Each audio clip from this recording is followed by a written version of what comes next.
Welcome to a broadcast of the recent Lorain County Commissioners' General Meeting. Unless otherwise announced, meetings are held Wednesday morning at the Administration Building, 226 Middle Avenue, 4th floor, downtown Elyria. These are public meetings and you are invited to attend. Agendas are posted prior to the meeting at www.loraincounty.us. Click on Departments to see the Commissioners page, then click on View Agenda. Good morning. Could we stand for the Pledge of Allegiance? I pledge allegiance to the flag of the United States of America and to the republic for which it stands, one nation, under God, indivisible, with liberty and justice for all. Good morning, Ms. Beidelman. Our prayer today.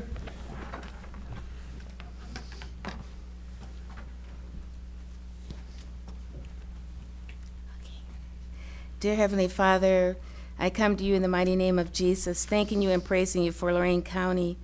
I'm praying for those in authority today. I therefore lift up the commissioners and their staff to you. I pray that by your Holy Spirit that you will guide the commissioners to make choices that are just. Father, I ask you and give them wisdom to make the decisions that will strengthen and prosper our county, and I desire that they would make right decisions concerning the social welfare and economics of Lorain County. I pray that they will be motivated by your hand and not by their own personal concerns. Also, Lord, we pray for the big game tonight. We pray for Ohio State and Oregon, and we know that you don't have respect of person who wins, but we ask you just to keep both teams free from injury. In Jesus' name, amen. Amen. Go Bucks, though. Welcome, Lorain County Board of Commissioners, Monday, January 12, 2015 organizational meeting. I'd like to welcome Mr. Lundy here for his first official meeting. He was here for a special meeting when we appointed Ms. Beidelman as our acting clerk of court. So welcome, Mr. Lundy. Good to be here. Madam Clerk. Today we're going to start with Judge Betleski. You're first, Judge.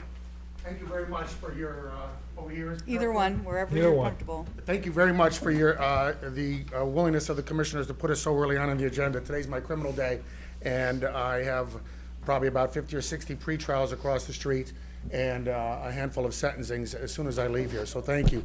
The reason we requested this time is that there's essentially, I think, been three requests by the courts with regard to the most recent proposal that has been submitted and considered by the commissioners with regard to the location of our probation department. To just a little bit of a history in that regard was, I think back in March of 2014, at a board meeting, the commissioners had rejected the idea of moving us into, moving our probation department jointly into that building. And that was revisited at the budget hearing in November, where we had submitted a proposal to you folks of an additional $3.2 something million for the purposes of remodeling and improving the Lorain County Courthouse so it could be housing both of the units of the probation department. Sometime after that, I was out of the state at the time, but sometime after that, two of the commissioners indicated that they were in agreement, that they were to, we were going to be placing the probation departments into the building on Broad Street. And shortly thereafter, we received a plan that was put together by Clark and Post that would depicted the location of the various offices and the spreading of the offices within the building. After that, after I returned to the state, myself and our court administrator, Mr. Luby, and Ms. Davis visited the location.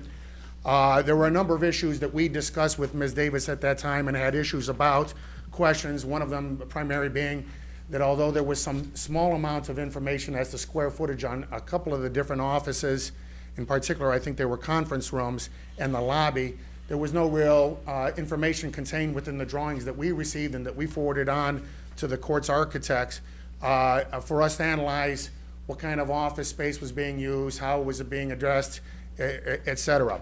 And so sometime thereafter, we had requested the opportunity for our architect to meet with your architect to go over those issues and to try to come to some, at least understanding from our architect's perspective, what your architect was depicting and trying to depict in that drawing. I think ultimately there wasn't an out-and-out rejection of that opportunity, but rather the statement was that your architect would not meet with our architect unless there was a representative of the courts, the county's administration there at the same time, and that a list of questions, written questions, had been prepared ahead of time in that regard. So in response to the fact that there was going to be limitations on the exchange of information between your architect and our architect, we thought we took a more appropriate approach in that regard. Let our architect get what they call the CAD drawings of the particular proposed sites. CAD, I think, stands for Computer Assisted Design Drawing. So essentially, it's a better schematic of what is depicted in the 8.5 by 11 that we were given back in the beginning of December. And I think since that time, Mr. Coco gave me an 11 by 14 when we met at the site of the particular location, but neither of them had the schematics. And so we asked for that. We also asked that our architect have an opportunity to go into the building. I don't believe, has our architect ever been in that building? No. No, we've never had that architect go to that building because it really got taken off the agenda in the schedule back in March of 14 when the commissioners rejected that location. And so those were our two requests. We were advised by Mr. Cordes that the commissioners would not approve either maybe it was actually all three, quite honestly, but I think at that point the only two issues were, can we get the CAD design drawings, and can our architect take a look at the building from the interior? And so those have been rejected, and my understanding is Mr. Cordes indicated in his email to us that that was at the instruction of the commissioners. So I'm merely requesting the commissioners revisit that issue. Number one, I think it's probably a cogent argument that the CAD drawings are in fact public records. If those CAD drawings have been provided to you folks, they're obviously public records. And so under those circumstances, we think that although we didn't formalize a public records request, that was our inclination until we understood from Ms. Upton that the commissioners want to discuss this subject on the record. The second aspect is, once again, merely an opportunity for our architect to look at the interior of the building and the exterior of the building to see whether it's going to satisfy our needs. CAD drawing? Do we have an actual CAD drawing? I don't know. To be honest with you, I'm assuming they probably saw them. That's what they use. So I would think they come up with the floor drawing. They come up with the floor drawing, so they probably use some software to do that. I never have actually asked them, but I think there probably is. Well, it was my understanding that they used almost the exact same footprint over at the Broad Street building as they did on the 5th floor of the Justice Center, except for we had reduced the size of the offices somewhat, so we would have extra space for future growth. I shared the last drawing with the courts, and then I also had that conversation with Tim, and I shared some of the earlier drawings that did not decrease the size. So there was a couple of them, and I'm sure they used some kind of CAD program to develop those. And I think from the commissioner's standpoint, using two architects at this point, if that's the building we're going to, one architect is sufficient. I had spoke to Mr. Lundy prior to that because they had done, we haven't been here for a major remodeling job, but he was part of the Elyria City Hall tying it together. Man, I'll let you tie into that, sure. But he had suggestions on how they had done it. Yep. Judge, when I had the opportunity to work with the City of Elyria, we went through a major project with the John Howard Courthouse, and we used one architect. We made sure that the judges were at the table so that we could review those plans with you and take into account what those recommendations were. At the time, it was Judge John Musson and Judge Lisa Lockgraves, which, by the way, two Republican judges working with the Democratic mayor and the Democratic administration. And we had a lot of good discussion, lots of good ideas, but we were able to work it through with just the architect that was retained by the city, and that was a $10 million project. So, I believe that we could do the same thing. I'm concerned about the duplicity of two architects. And I can understand that from that standpoint, but understand that because the prosecutor's office recognized some months ago, well back in 2014, I don't know how far back, I don't think it's as late as 2013, but They recognize, I think the distinction is that we're in a conflict situation now. There's pending litigation, although not with regard to the location of the probation department, but there's pending litigation between the parties. And under those circumstances, the attorneys for both parties, this being the prosecutor's office, recognized that there was a conflict in them continuing the representation. And ultimately, the commissioners got their attorney and the judges got their attorney. Now, it would be foolish for me to suggest to you that under those circumstances with a conflict, that we should both use the same attorney. And that's quite honestly why Mr. Ennis and Dennis Will had the conflict. It's the same situation here. We're in a conflict situation. Yes, we'd like to resolve that conflict, but we don't have the expertise to be able to review a sheet of paper that doesn't have schematic drawings. We can't review that and say, this does or does not satisfy our probation officer's needs.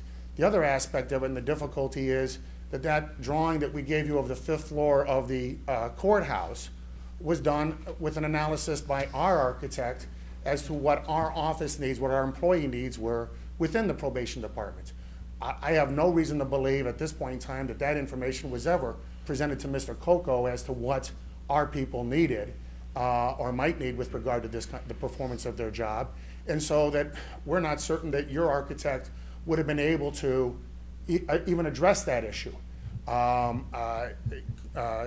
In that regard, I think there's an understanding that at some point, Mr. Coco was given our drawing of the 5th floor of the Justice Center with the idea, okay, can you fit this into the Broad Street building? This would have been a plan that was drawn up back in March or February of 2014. And clearly that, when utilizing the comparisons, gave us not insufficient number of offices for the number of employees that are employed by the county probation department.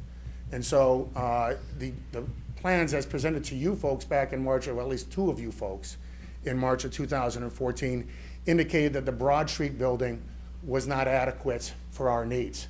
I don't know, just because you change the numbers a little bit and squeeze a size 8 foot into a size 10 foot into a size 8 shoe, that means that shoe is adequate for your needs as you walk.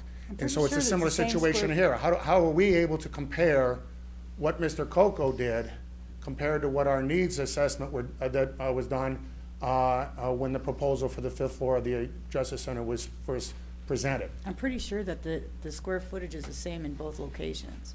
So just a matter of configuring it. Well, I think close, there's...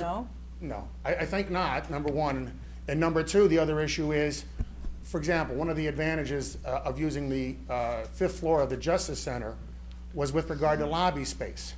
And you'll note that I think there's lobby space that suggested a square footage on that's one of the few locations on the drawings done by Mr. Coco that shows the size of the lobby space. Quite honestly, the reason we were able to use a smaller lobby space for the probation department is because any build out would include opportunity for people to sit out in the hallway, which is what they do now for all the cases pending before the courts. And so that we saw an additional 40 or 50 spaces for individuals to sit out there. And so that's one of the aspects of the 5th floor of the Justice Center, that even if it was apples to apples, it was the exact same amount of square footage, we knew that the 5th floor would better address the public's needs and public's comfort, because there was more space in the external area of the actual office suites that would be available for people to sit and wait while family members are meeting with probation officers or waiting for their own appointment in that regard. But that was just one aspect of it.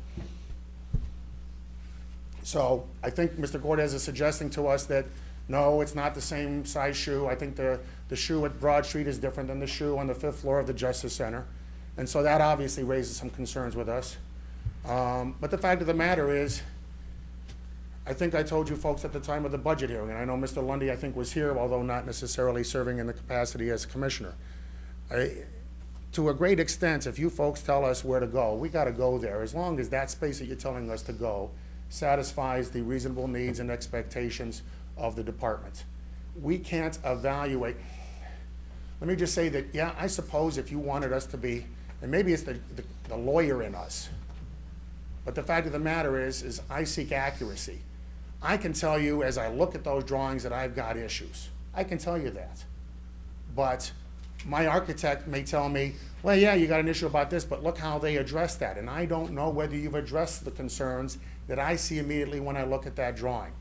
So, I suppose, let's assume for the sake of argument that CAD drawings are not public records once they're made available to the commissioners. And I would hope that you folks have something better than a drawing that only shows some square footage of 3 out of all the rooms that are located within this building, but doesn't show hall space and other space. But let's assume for the sake of argument that you don't have those CAD drawings. I think that once you get them, they're considered public records, and they're going to assist you and us in analyzing whether this is adequate space.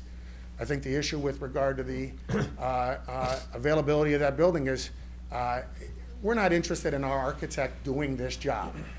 I think it's almost an absolute certainty that this company will not be involved in that. But we need their assistance to give us expert advice as to whether the depictions that are set forth in Mr. Coco's draft schematic that doesn't really have all the schemes, but a schematic, has adequate space for the reasonable needs of our department.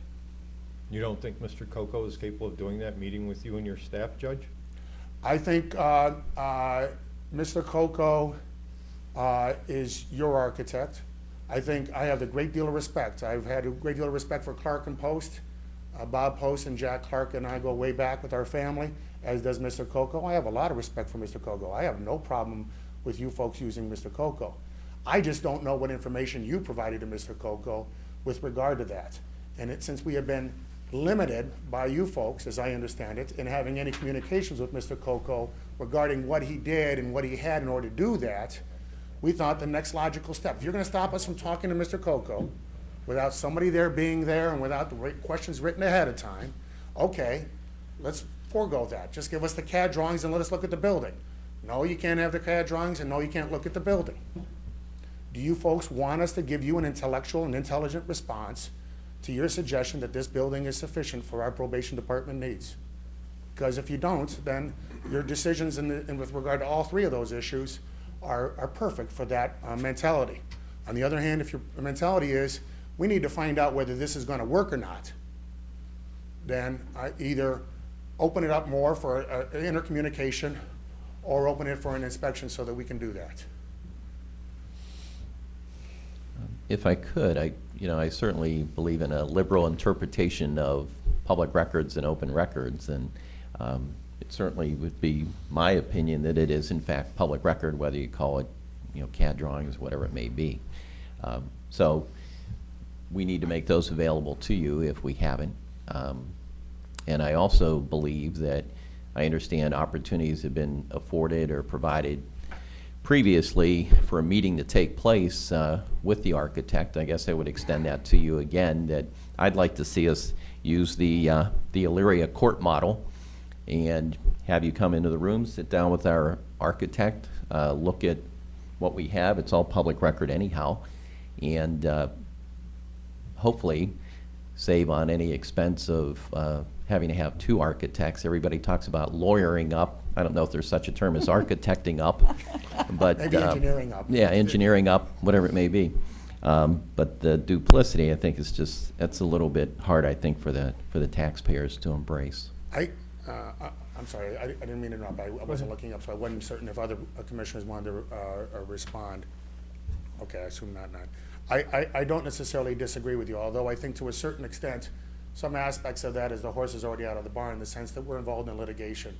We weren't the parties that brought that litigation. It was the commissioners who sued us in that regard, although clearly both parties had retained alternative counsel because of the conflict the prosecutor's office had. So I would suggest to you, although I don't have that information now, that a significant percentage of the billings with regard to this matter is based upon the fact that we're in the Supreme Court arguing out an issue regarding security in 2014 that's no longer an applicable issue today.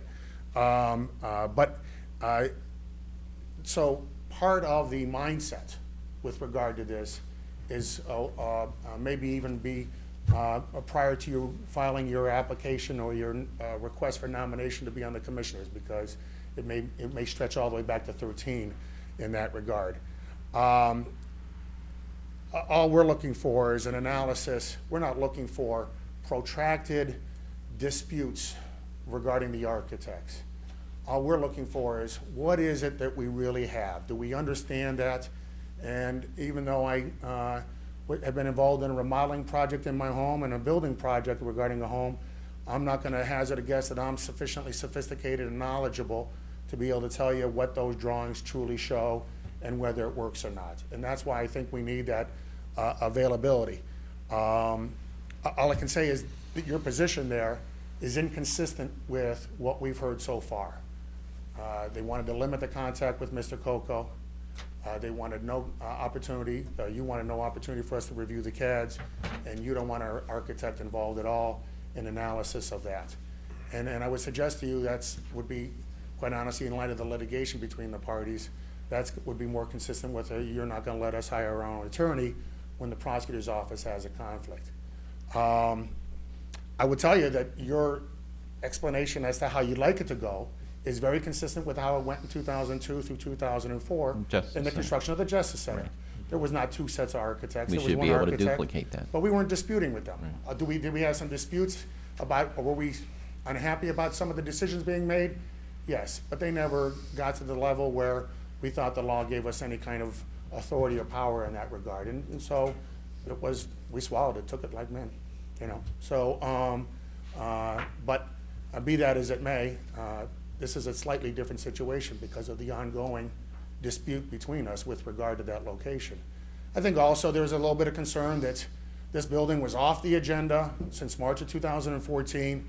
All of a sudden it gets on the agenda in the first week of December, and we get a plan in the first week of December or the second week of December.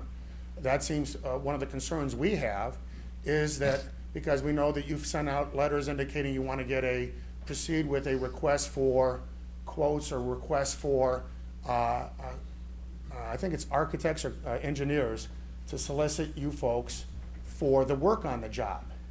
And so in a situation where we're sitting there for 9 months, not even thinking this was on the radar, all of a sudden it's on a radar, and you folks are soliciting architects to begin the process of developing building plans and going forward without having any dialogue with us as to whether it works or not, that makes it very difficult. I've had an opportunity to discuss this with you folks, but the fact of the matter is I don't feel comfortable taking a look at a 8.5 by 11 drawing without schematics and telling you it does or doesn't work. Now, I tell you, I got suspicions, but my suspicions don't mean anything unless they're backed up by an architect telling me, yeah, your sense of what this is accurate, or it's not accurate. And that's the kind of information we need in that regard. Well, in regards to that building, Judge, Commissioner Kokoski was on that building the whole time. I was the courthouse, and Commissioner Williams, the previous commissioner, was the 5th floor with you guys. Although I think he sort of threw in the 5th floor of this building as well. I think he threw in a lot Whether of for floors fun or around the for, county, so. whether for fun or for legitimate purposes, it was out there. Right. So, in regards to versus the courthouse and looking at dollars and cents and the order that came in for $3.2 million for rehab of the courthouse and no participation from the judicial side, like was offered with the 5th floor, Commissioner Kokoski's proposal at $1 million, which she had continued to work on with Mr. Cordes, became the most affordable option for that building. And I did meet with Dan Klimas from Lorain National Bank, gave him a walk around on what she proposed, the entry through the alley, cleaning everything up. I did call Mayor Brenda to let her know what I was looking at and doing, and then I decided to agree with Commissioner Kokoski for $1 million expenditure. And as I understand it now, that it might be, the suggestion might be $1.2 million. I think in our initial analysis with regard to that, the difficulty of the alley is, number one, that's an area that the neighbors have been complaining about regarding an excess level of crime and vandalism. There's a gate there. I've been able to at least determine through my contacts by phone that in fact was put by the tenants of the buildings around there because of repeated issues of theft of personal property that's will still be located next to the proposed entrance on the building. And it's a gate. It's a lock gate with a secured code. It was approved by the city of Elyria for its installation, and it was paid for. And I've talked to at least 2 of the individuals who paid for that gate to be there, and they've indicated that they have no interest or willingness to come to some agreement with the commissioners with regard to opening up that alley, because of their concerns regarding theft, vandalism. This is the place where they keep all their garbage cans. And so there's a good deal of inconvenience incurred. But they went through the process of going through City Hall to get that done. And so, ultimately, there's 3 entrances, and the entrances are not going to be a stumbling block with regard to this, because ultimately, with the assistance of the sheriff's office and our own needs, we can figure out which of those 3 entrances work best. If that has an impact on how the architect designs it or prepares it, that's an issue. But I think that our goal was, okay, now that we've got some sense of what this is, can it work? And we found some difficulties, but my sense of it is, if I came to you and told you what the difficulties were, you'd say, well, what's that based upon? And I'd have to give you the facts to support my contention as to why it would or would not work under certain circumstances. And I can't do that unless I've got some expert advice given to me by people who are more knowledgeable than me about these issues, about whether it works for building, how it works, what the cost is. I think that. Don't you think either one of those architects could give you that information? I think that. If you were able to sit down and look at it and go over it with Coco and just say, what's the difference between what we have on the 5th floor of the Justice Center compared to this building? You know, what are we losing here?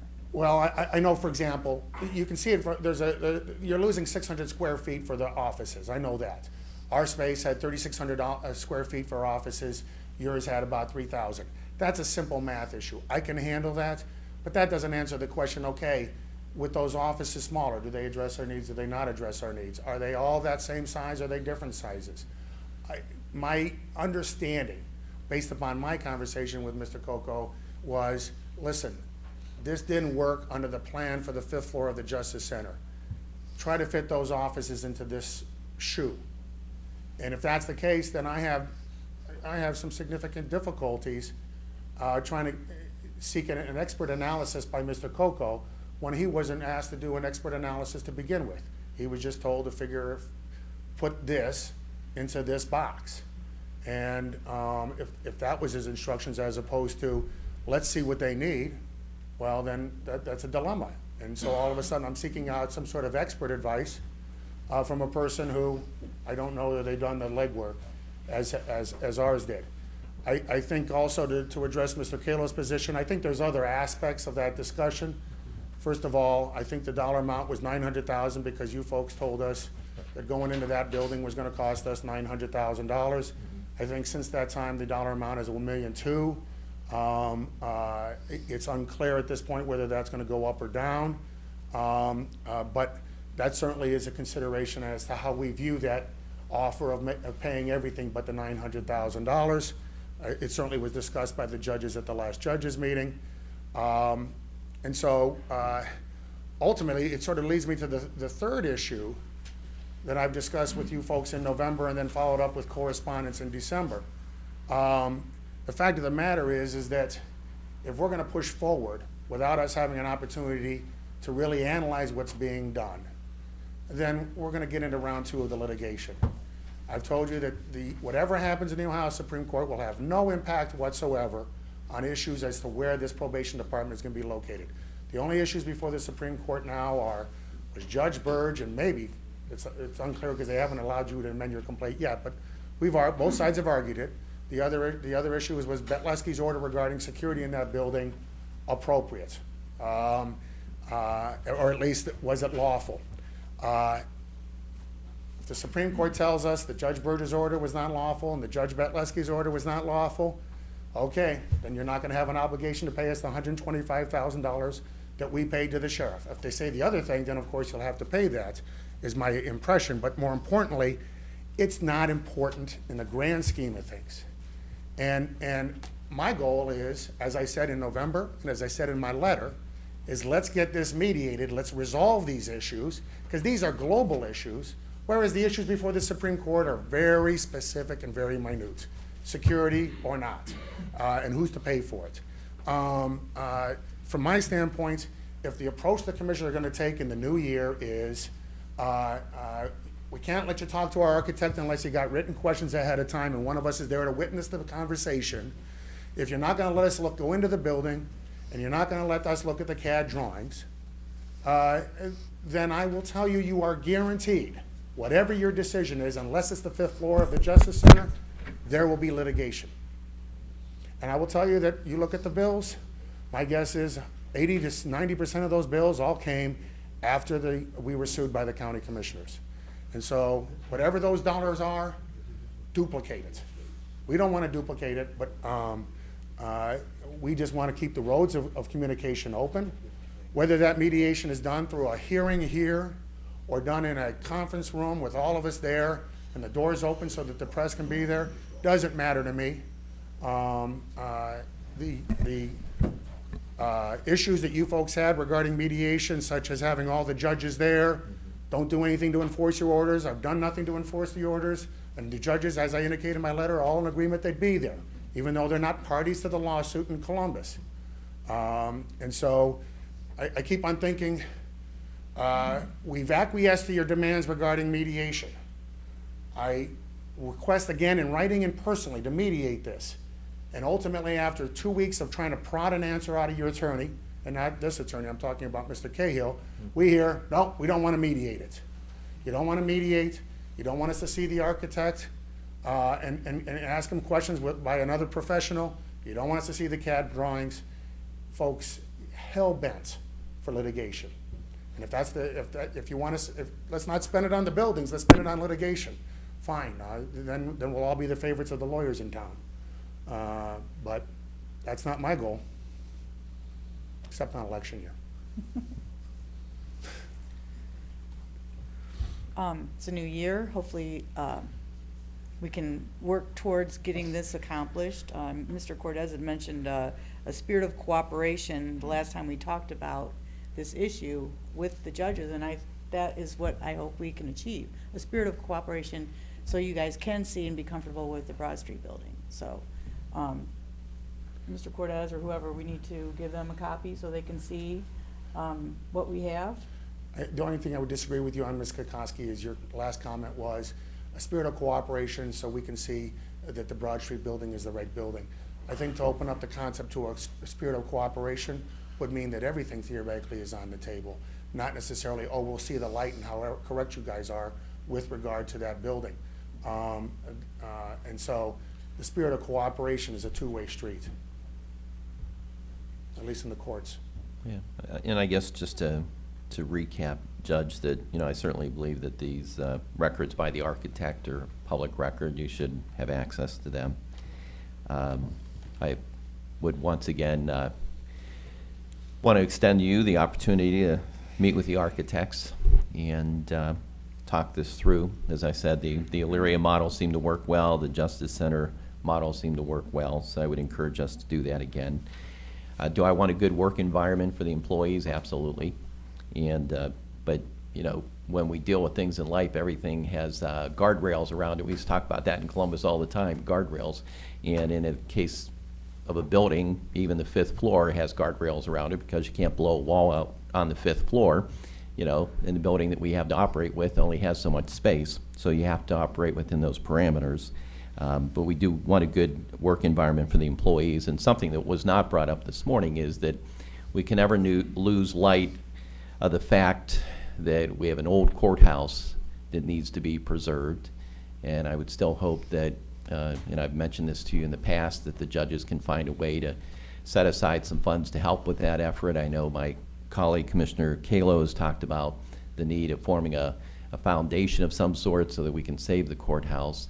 And hopefully, so we can find some effective use for that at some point, whether it's for the grand jury or whatever it may be, but some viable use so that we can justify money being invested in it.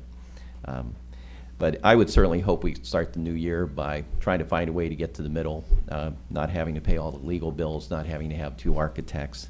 I just don't think that that's the way we need to be operating. We have big issues in the county. We've got 600 families over in Lorain and throughout the county worried at the steel plant, how they're going to be making their mortgage payments here later in the year. So we've got some pretty big fish to fry. This shouldn't be as complicated as it's been. I think also that just one, a couple of aspects of that. Number one, I would not anticipate, and it's not our expectation, that this would be an ongoing a need to keep the architect actively involved.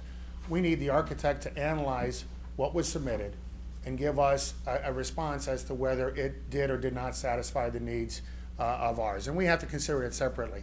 When we come back to you folks, whether it's in a mediation process or here at a commissioners meeting and talk to you about why we agree or disagree with your proposal with regard to that, I suppose I'll probably have them in the back of the courtroom in case you ask me a specific question that's relevant to that aspect. But I don't anticipate the architect being further involved. We've just got to have a better understanding of that ahead of time so that we can intelligently and intellectually respond to the concerns or the issues as to whether it does or doesn't work.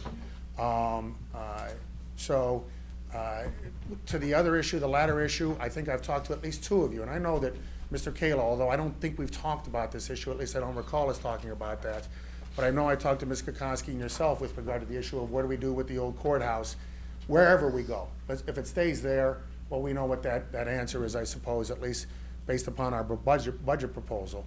And as a reminder, we didn't include that 3.2 in there because you folks had made that transition. That's why it was not included in our order later in December. But our proposal with regard to the courthouse was one of a significant internal change because we had to address 38 to 40 or potentially more employees fitting into that building.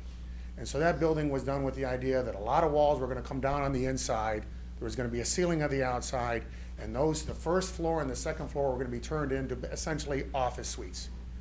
That's a substantial impact on the interior of that building that wouldn't necessarily have to be there as part of a remodeling of the probably the most important historic building in Lorain County. I have two leadership Lorain County Afghans in my house, and both of them have as the centerpiece the courthouse. It's where my dad practiced, it's where I practice. I have every desire as the administrative judge or just as a guy who's a lawyer and judge in Lorain County to make sure that that building is preserved. I think with an effort with the judges, the courts, the commissioners, the Bar Association, I know Judge Sirigliano is really interested in trying to preserve and maintain that building, and the Lorain County Historical Society. I think something more modest of an approach with regard to, so that we're not going to have so much interior changes that would be necessary with 40 employees is doable. And I think I mentioned, maybe it was just to him, but maybe I mentioned it to one of the two of you, I can't recall, but once I resolve this issue, that would be an important issue for me to address. Personally, professionally, yeah, too, but mostly personally, because it's an important building and it's an important aspect of our history. So I totally embrace the idea that no matter what happens, we have to do something about the courthouse to make it to continue to be a viable a building for the county. But I can't say that that's my most immediate concern because as the administrative judge, I don't have that luxury to put my personal desires ahead of my professional requirements. So you folks let us know. I don't know if I necessarily expect an answer. You may feel that an executive session is necessary because there is some litigation between us. All I can tell you is from my perspective, our involvement of the architect would be short, sweet, just so that we have a complete analysis of that. And then I think as early as the next commissioners meeting, I think you're scheduled Wednesday, the 21st or the 28th? 21st. Depending on how quickly it happened, I would think that we'd be able to come back to you folks and say, if not then, certainly by the week following. Is there also a meeting on the 28th? Mm-hmm. That one of those two meetings, if that's what you wished, we'd be able to come back and tell you what our analysis of the drawings and the process was. If you prefer to do it another way, as I said, I've suggested mediation through the Supreme Court. It can be addressed there. But in either instance, once we get past this hurdle, we'll be able to respond intelligently. Thank you, Judge. Okay, all right. And thank you again for your moving me ahead. Sure. Maybe some defendants who are going to prison might not be that happy about it, but the other 270,000 voters would be, so thanks again. Okay, thanks, Judge. Oh, yeah, thanks. And just so you folks know, because I had provided you folks some information at the budget hearing about caseloads.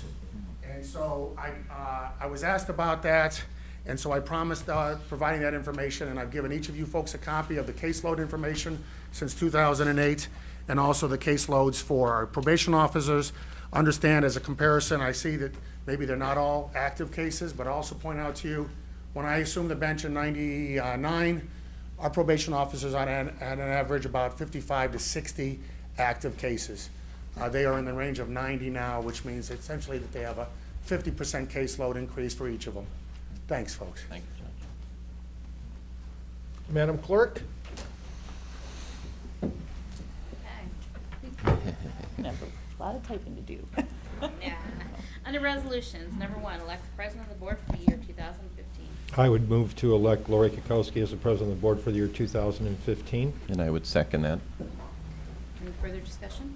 Mr. Kayla? Aye. Mr. Lundy. Aye. Ms. Kukowski? Aye.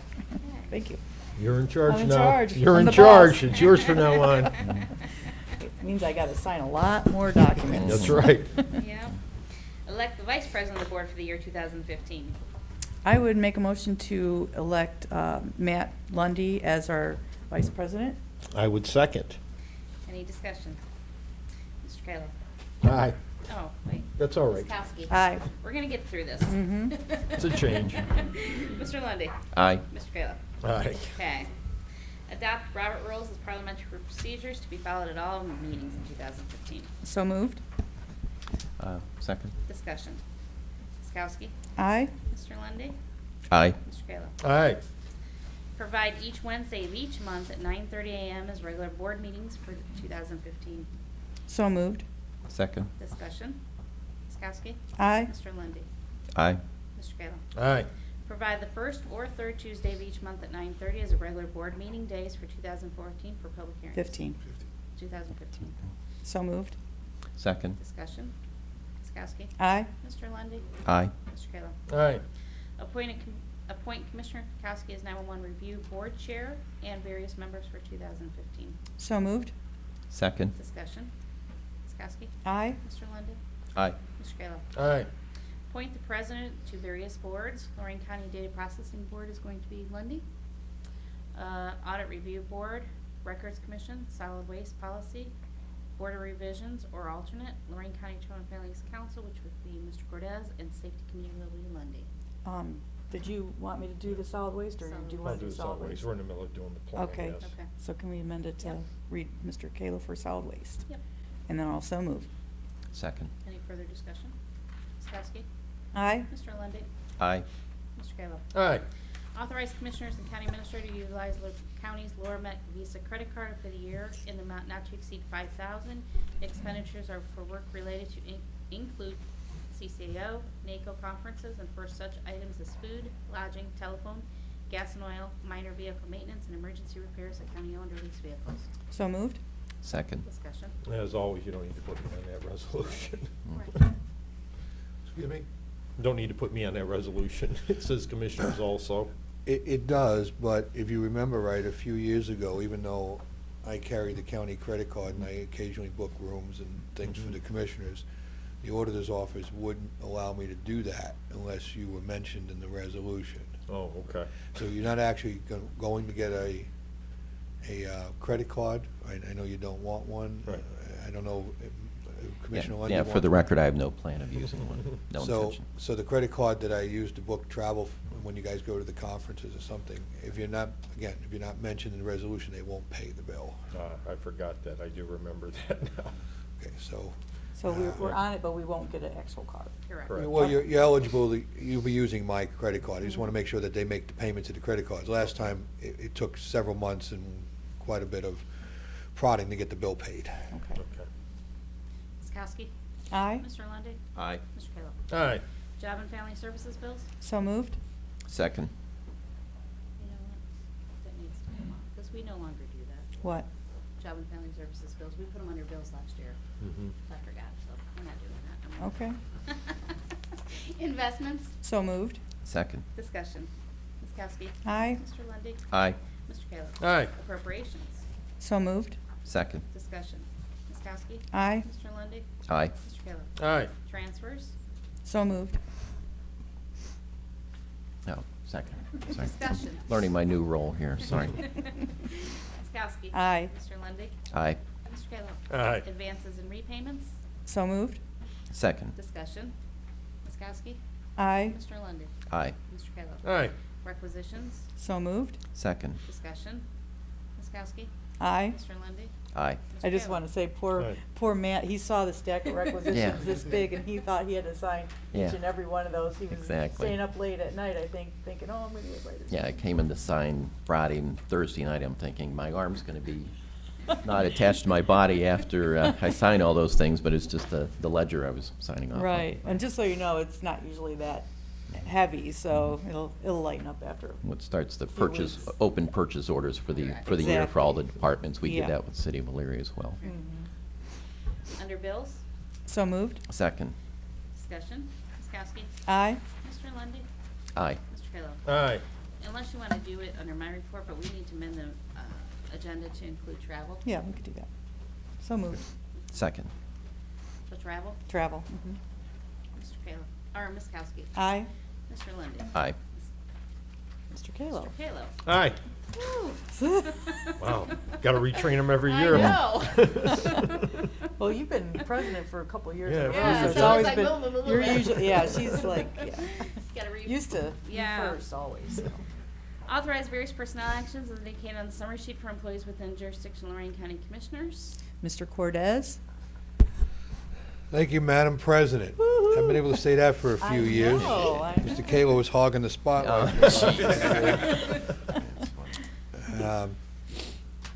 I do have a few personnel issues that I wish to discuss with the board, some potential hiring at Job and Family Services, County Home,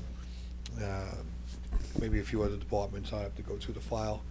Also, while we're at it, I need to update you on ongoing and pending litigation and potential sale or purchase of real estate. All three of those topics are allowable under the Sunshine Act for executive session discussion, so I'd ask at the conclusion of our regular board meeting today, we go into executive session, we talk about those items that I've outlined. Thank you. Thank you. Approve and waive the reading of the minutes of the County Commissioners of December 17, 2014 and January 2nd, 2015. So moved. Second. Discussion. Ms. Kowski. Aye. Mr. Lundy, Aye. Mr. Kayla. Aye. Approve payment from Victims of Domestic Violence Fund to Lorain County Safe Harbor, Inc., DBA Genesis House, for the amount of $29,054.64 as collected by Lorain County for the period July 1st, 2014 through December 31st, 2014. Collection and payment are pursuant to ORC Sections 2303.201 and 3113.34 through 39. So moved. Second. Discussion. Ms. Kowski. Aye. Mr. Lundy, Aye. Mr. Kayla. Aye. Establish compensation for law directors prosecuting violations of state law in municipal courts, ORC 1901.34C for the year 2015. Lorain, Elyria, and Overland, 7,500. North Ridgeville, Amherst, 5,625. Avon Lake, Avon, Sheffield Village, Sheffield Lake, 3,750. South Amherst and Wellington, 1,500. And Kipton, Rochester, Grafton, Vermillion, and LaGrange, $750. So moved. Second. Discussion. Ms. Kowski. Aye. Mr. Lundy, Aye. Mr. Kayla. Aye. Approve and enter in a professional consulting services agreement with Maximus Consulting Services, Inc., Conrad Township, in the amount of $17,500 to assist with the preparation of the base year 2014 indirect cost allocation plan for the use in 2016. So moved. Second. Discussion. Ms. Kowski. Aye. Mr. Lundy, Aye. Mr. Kayla. Aye. Authorized transfer from a criminal forfeiture order via prosecutor's office of parcel 030005610939 at 1330 and 1332 Pennsylvania Avenue. Parcel 030005610940 at 1326 and 1328 Pennsylvania Avenue. And 020100615503 800 West 23rd Street, Lorain, to Lorain County Land Reutilization Corporation to qualify them for demolition under the programs as such as the OFRA Neighborhood Initiative. So moved. Second. Discussion. Mr. Cortez, do you want to give us an update on our demos for next year? I wish I had a good update.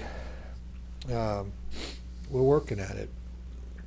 Let's, as a quick reshaping of the issue, we slowed significantly in the demos last year because we were trying to qualify properties under the OFA grant. Now, I've read various things out there in the media that indicate that, well, we slowed because we were out of money, and we didn't slow because we were out of money. In fact, we have a generous allocation of funds available. However, under OFA, we had to procure properties, and we actually had to take ownership of those properties either through voluntary turnover, through the legal process of foreclosure before we could do any work on the properties.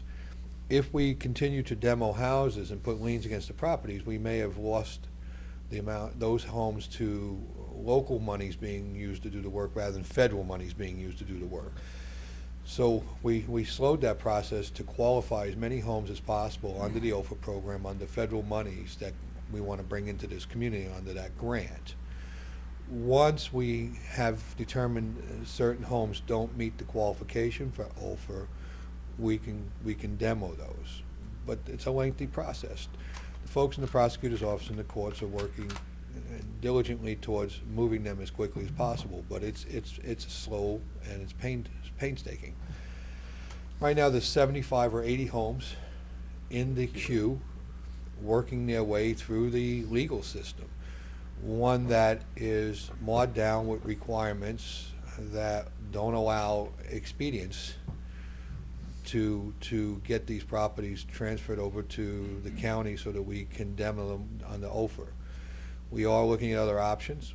We are optimistic that we're going to make our 60 homes by the end of March, but it's going to be a squeaker. And you said we're at 30 now? We're not at.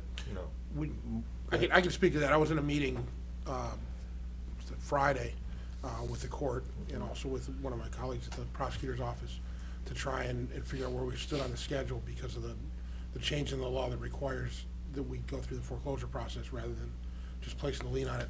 I don't think we're at 30. I think the number is closer to 20 properties where we either have title or are close. The issue, as Mr. Cortez said, is the law requires certain time to pass when you're going to take ownership through foreclosure, and it's a matter of the calendar. It's how quickly cases are filed, how quickly service is attached. Those are things we don't really have any control over. And then when the court can move to set it for a hearing and public sale.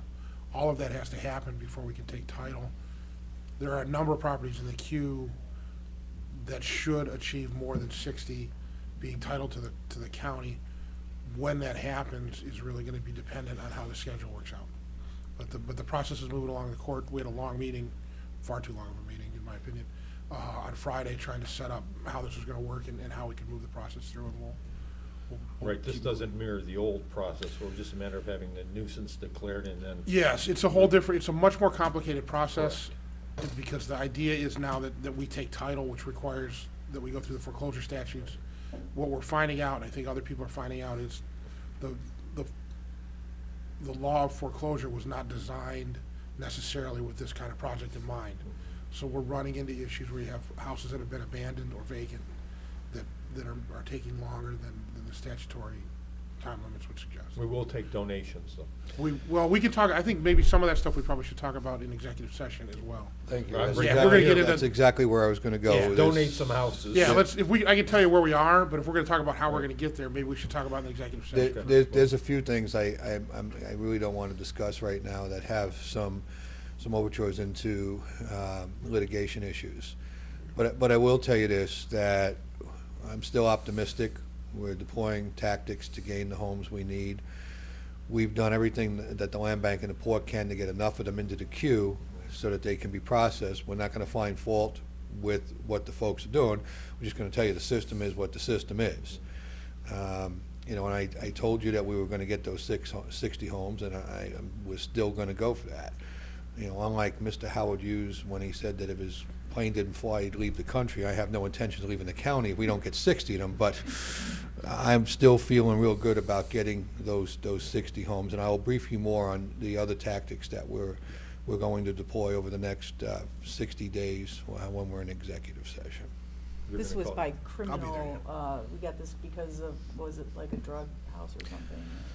I think that was one of the ones that came over through the forfeiture Yeah, process. you're talking about number When they were- 21 on the yes. list. Those are the criminal forfeiture process.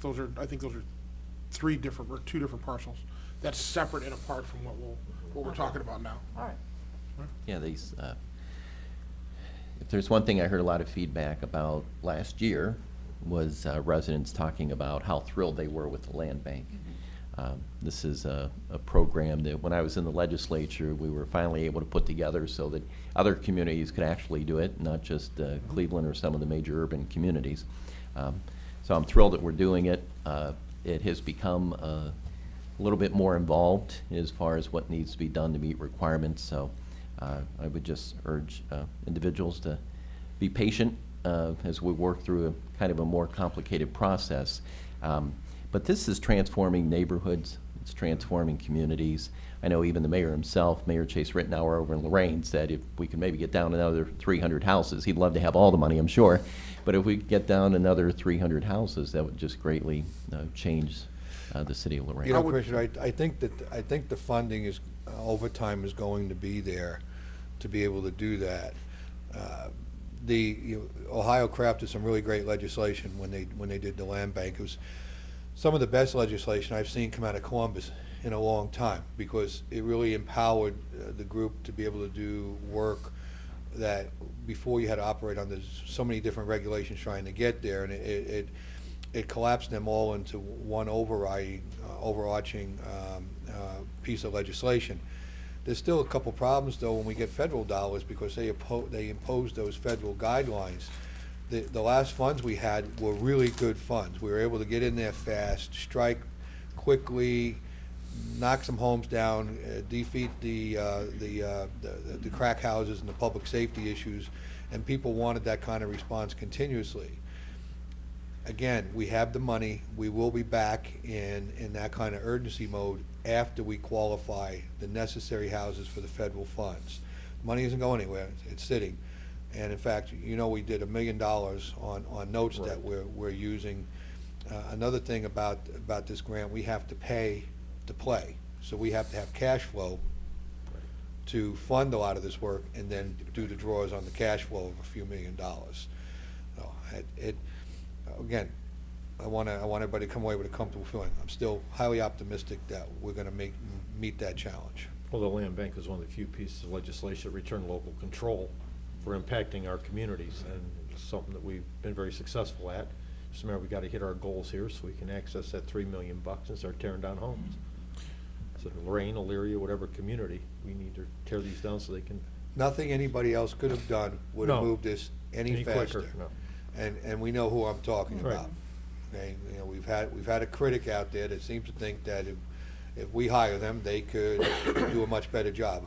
Well, I have no idea how they could be moving the legal process any faster. Well, just for instance, with a foreclosure, you have to advertise it in the newspaper 3 times. I mean, you can't speed these things up. It is. Some of the processes are just, they're there and you can't overcome that. We could talk more about this later, but I always say that there's one thing that's certain about litigation, and it's painful and it's slow. But that's the way the statutes are written, and they're written that way so that it makes sure everybody has an opportunity to come in and be heard, and make sure that when they marshal these liens and transfer title, that people are not being foreclosed on getting money that should rightfully be theirs. It's just that it's a longer process because we have to take title. But it's there in the statutes. There's nothing we can do about it. Right. Thank you for the update. Ms. Kowski? Aye. Mr. Lundey? Aye. Mr. Kayla? Aye. Amend Resolution 14786 adopted December 17, 2014, the annual appropriation resolution for special revenue funds for 2015. Amendment is Fund 2300 Workforce Development. There was not enough carryover cash to support the beginning year budget. So moved. Second. Discussion. Ms. Kowski? Aye. Mr. Lundey? Aye. Mr. Kayla? Aye. Under Common Pleas, approve subsidy grant agreement amendment in the amount of $8,200 with the Ohio Department of Rehabilitation and Correction for the Community-Based Corrections Program 408 non-residential misdemeanor. There is no cash match required. So moved. Second. Discussion.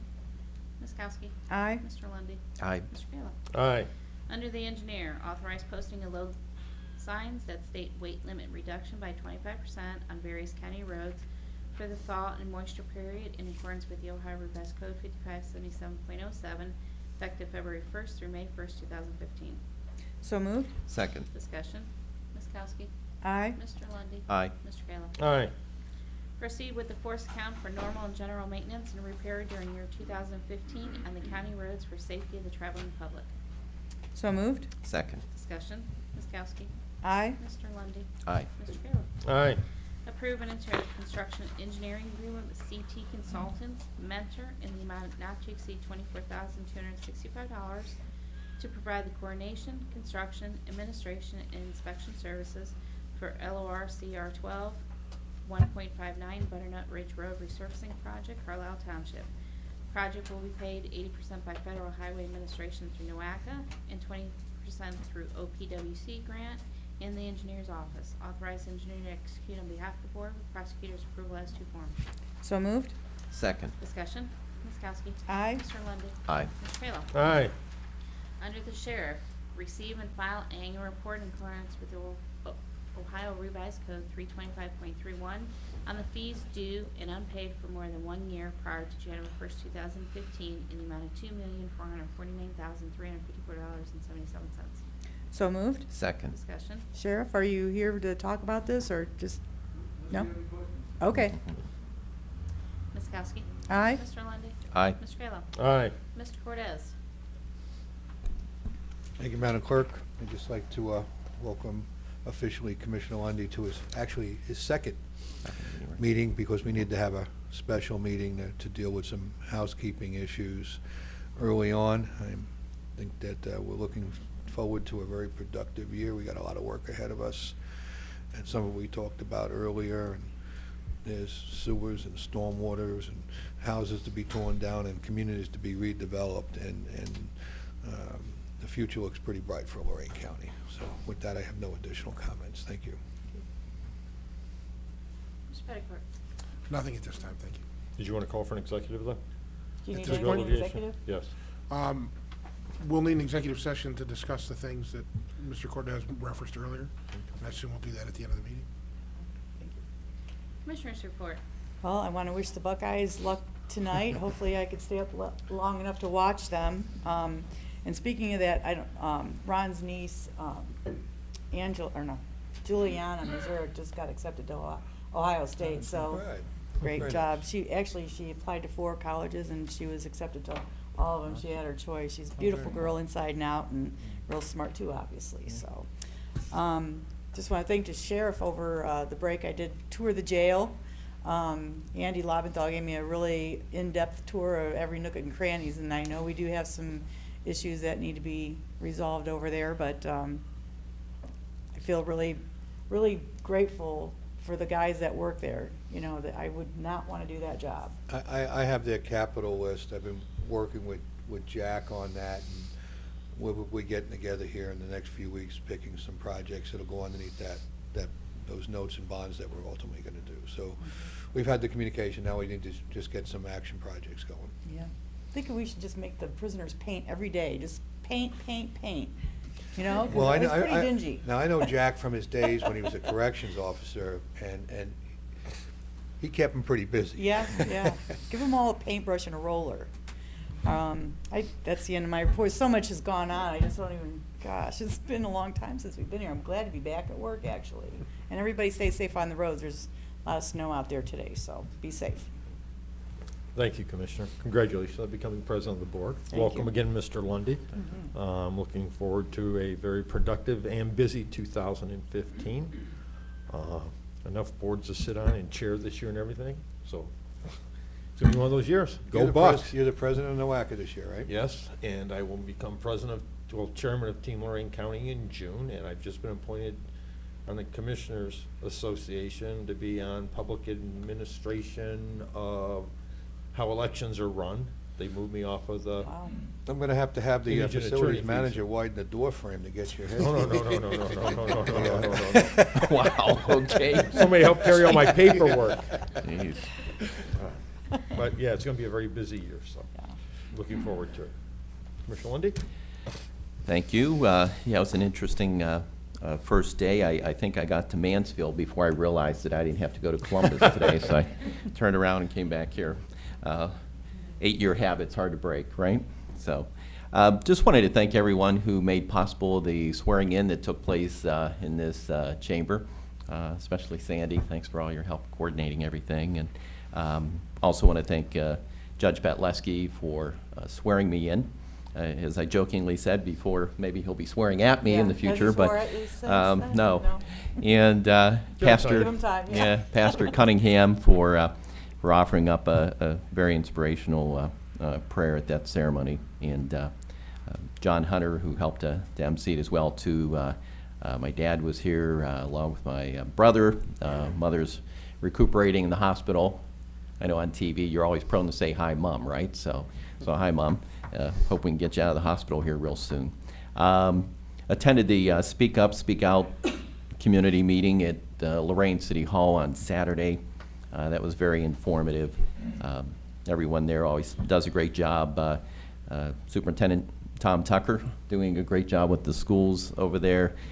Chief Sal Rivera, who I have to tell you, I had the great opportunity to work with in Columbus, and he's a police chief who gets it. He really knows how important it is to work with the community.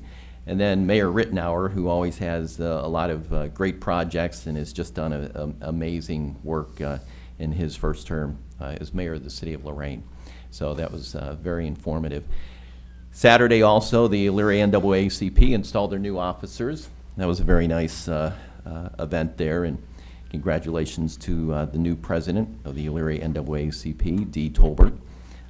She'll be serving with Thelma Adams, who's vice president, Dr. LaTanya Conley, also Danita Cabell and Brenda Davis round out the other officers. But it was a very nice event. That one actually was officiated by Pastor Cunningham as well. And just wanted to remind everybody that we are going to be having a transportation summit at Lorain County Community College on February 4th. That will take place between 6 p.m. and 8 p.m. It's in Spitzer, and it's a collaborative effort to begin the discussion, to take a look at what we can do in the future to improve transit in our county. It's critical to stress that transit is a key part of economic development. A lot of folks may not be aware, but 13% of the residents in the state of Ohio, I think 10% here in Lorain County, you know, when they go out to leave for work in the morning, there's no car in the driveway, there's no car in the garage, there's no car in front of the house. They literally have to rely on other means of getting there. So we want to begin the dialogue. We know that a lot of groups have been talking about transit in the county, and so the commissioners will be working to present that along with the Public Service Institute, League of Women Voters, and again, that is going to be February 4th, 6 p.m. to 8 p.m. at Spitzer, and we hope that you can attend. I also want to say thank you to the staff here. You folks have been great helping the rookie get up to speed here, and a very professional staff, and looking forward to working with you over the years. Before we go on, I just want to say, Mr. Cortez or somebody, if you could, before that transit forum that we're going to have, can we contact Teletech? I just was told not over the break, you know how we lost the hub over at Super K, and a lot of people were transported from Super K to Teletech. I was just wondering if they were having issues with being able to keep people, or having issues getting people to Teletech, since we lost that hub. We lost the hub? Didn't we not? We don't, well, I mean, transit doesn't go to Super K anymore, I don't believe. Well, early on when Teletech was up and running at full steam, We were a few years ago, transporting people. we weren't transporting. The Teletech was transporting their own folks. They were using the Kmart parking lot to park their folks, and then transporting them down to the building to work in the building. But we weren't making that run. Now, we did have a stop at the Kmart site, so those folks that wanted to go to Teletech, and they could be picked up there and brought Right. down with the folks that were parking. I can check with Teletech, but Teletech hasn't had that volume of jobs in Lorain County in several years where Well, I they was needed to hoping that off-site wasn't one of park. the reasons why, because we don't have that stop. They've never communicated that it's a transportation issue, although at the level of compensation that those jobs command, I believe that public transportation would enhance people's ability to get jobs there. The one thing I've learned about companies like Teletex, they rise and fall on contracts from other big companies, and they've lost lines of work and brought lines of work in. It's a very cyclic type business, but I'll reach out and check with them. I think what Mr. Lundy was referencing is that people have to understand that getting to work is challenging for some folks. Yeah. Your neighbor may drop you off at the bus station, but he's not going to take you all the way to work. At one time, we had a transportation system here that while it would have taken you a length of time to get to work, you could have gotten very close to where you worked if you were patient. Today, it's not even close to being able to produce those results. We're not even going to pretend it's close to producing those kind of results. We're in the very, very basic mode of transportation here. We're getting people to some key locations, but work isn't one of them. And we're just trying to stay in the transit business long enough for a better day.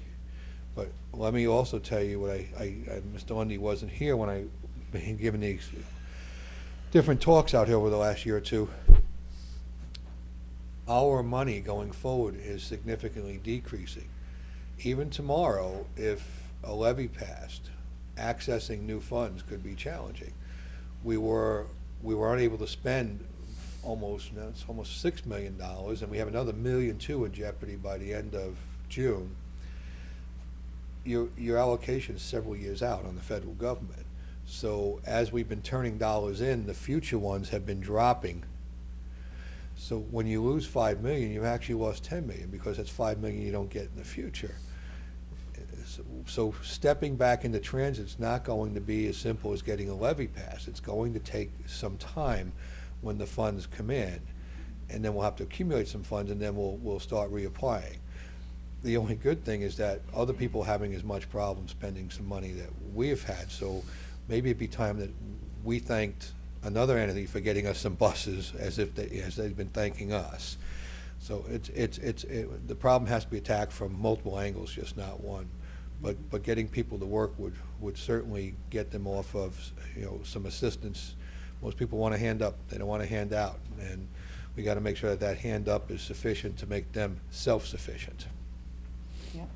And one more thing, dog licenses are due by the end of the month, so if you haven't gotten it yet, you need to do that. Otherwise, the penalty is twice the amount of the license itself. So they did do the T-shirt or sweatshirt fundraiser over at the kennel, and they earned $1,300, and $300 of that was just people donating extra. So I asked them to continue it or do it again, or because I didn't even know it was going. I didn't know when it was going on. I knew it was going to happen, but so I didn't get a shirt. So I wanted to get one. You did not get a shirt? No, I didn't even know until after the fact. Well, we'll do it again. Yeah, we need to do They it have again. other, besides shirts, they have other merchandise that they can use as a fundraising. I think a lot of people who adopt a dog from the kennel would probably want to buy a shirt if they saw them hanging there anyway. So I think we should, make that available. So. One of the things we need to do is sit down and evaluate the kennel operations later this year, because I was out there about 2 months ago, and the building's still inadequate for what we're doing. It was a poor design to begin with back in 1998. Hasn't gotten any better. So if we can get the revenue up with the sale of licenses now, let me remind you that this year we packed a mailer in with the tax bills. And we did try to geo it as much as possible so that those that went to Hoffman Estates in Illinois, where a lot of the tax bills are paid on mortgages and so forth, that we didn't waste time with that. And I'm sure some of them got packed, but the bulk of them didn't. So the reminders went out, and it was a very cost-effective way, and I want to thank Dan Tolaric and his staff for working with our budget department and Lisa to get that done and come up with that reminder. So I'm going to be interested to see if there's a correlation to the licenses sold this year, see how that works out. Good. Okay. Today at 11 o'clock, we're going to have our Transportation Improvement District meeting. January 20th at 10 o'clock, we're going to have our Stormwater District meeting. January 24th will be the next Commissioners meeting. Board correspondence? I move the reading be waived. 21? January 21st. You said 21st, 24th. not Said 24th. 4th. 21st. You said Yeah, you could say 24th. Okay. Wow, bite her head off. Well, everybody's on you, look at that, look at That's the meeting on the 24th. How's that? You'll be here, I'll come right? up with something. Second. Second. Discussion. Ms. Kowski. Aye. Mr. Lundy. Aye. Mr. Kayla. Aye. Public comment? Happy New Year, David. Happy New Year, Commissioner, Madam President.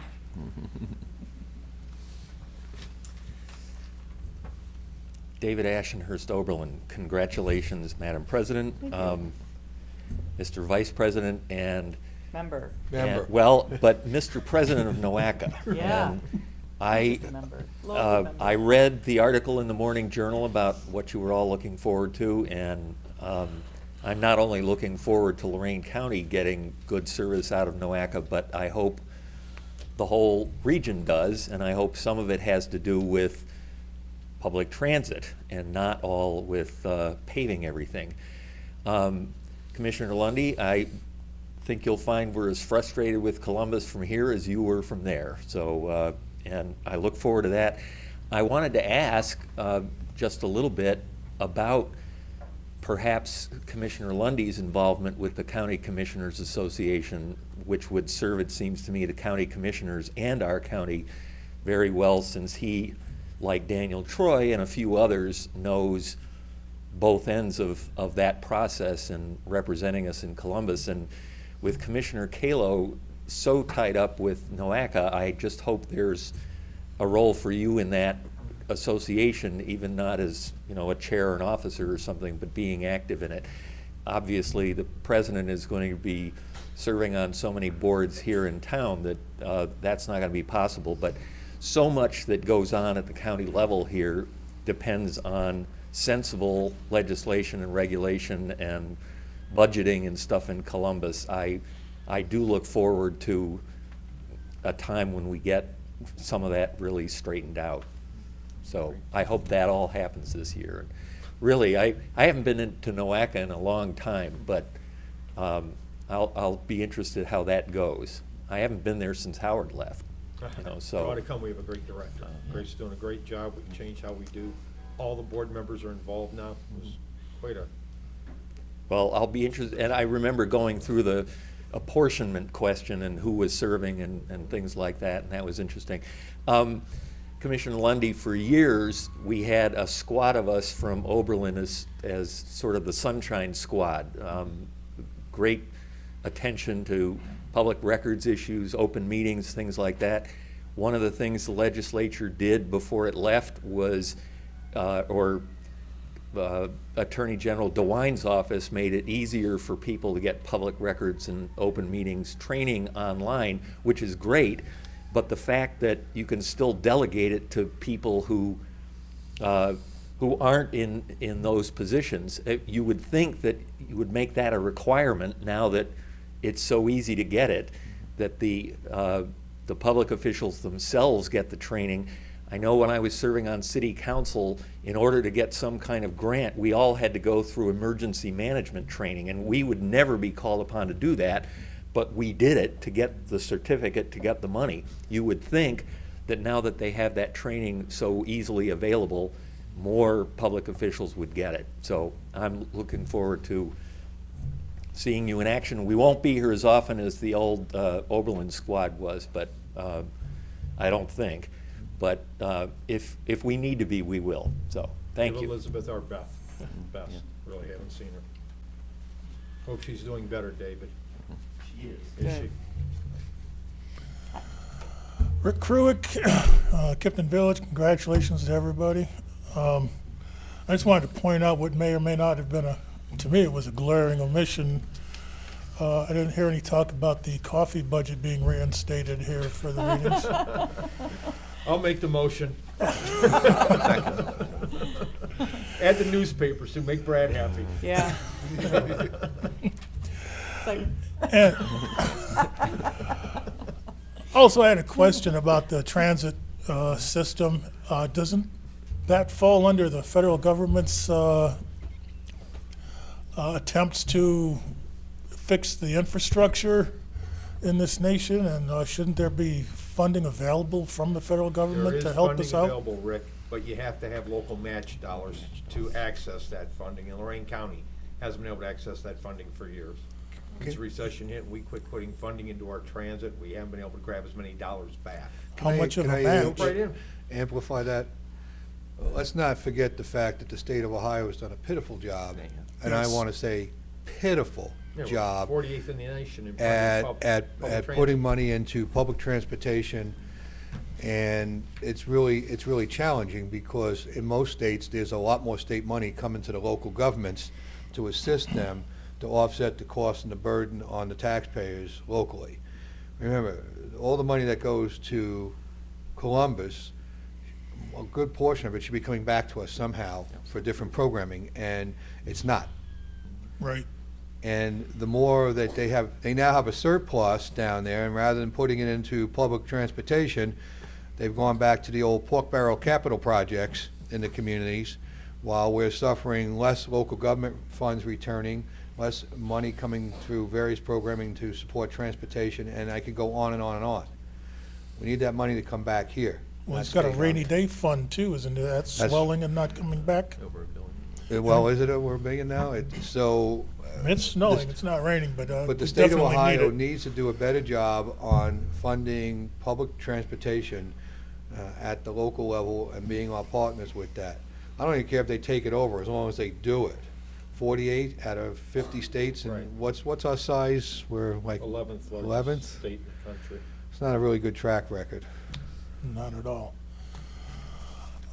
Federal did- dollars are out there, we just need to be able to get that money. Because like the state dollars that go to Columbus, our federal dollars go out, and if we don't have the ability to bring them back, we become a donor county.